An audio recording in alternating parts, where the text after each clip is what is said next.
All right, excellent. We are making excellent progress. Let's keep up the good work, please. In this lesson, I will show you how to copy and paste only the cells that are actually displayed on your screen. What do I mean by that? As you can see, this is a large table. At some point, while working on the spreadsheet, I could decide that I will hide some unnecessary columns. Suppose I wanted to select an area and paste it here. Ha! Really?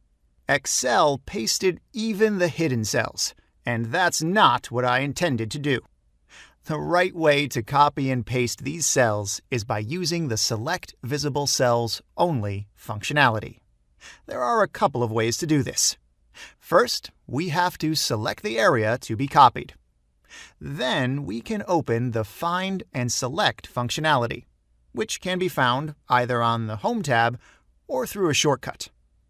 I will select Go to Special.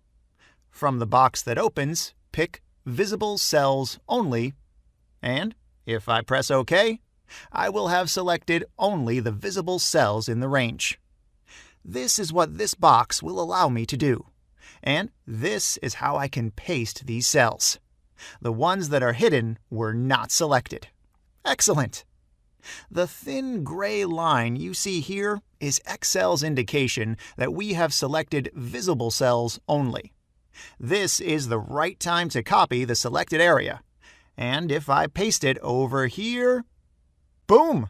Only the visible cells are pasted. The second way to carry out this operation is very different. Instead of using the Find and Select button, it will be easier and faster to apply a shortcut, which is Alt plus semicolon. And then the steps that must be carried out are exactly like the ones that we saw earlier. Piece of cake. This was a nice way to conclude this section, wouldn't you agree? Don't skip the exercises and the quiz questions, and go back to refresh and solidify what you just learned, because it will be invaluable when you use Excel in the future. Thank you for watching.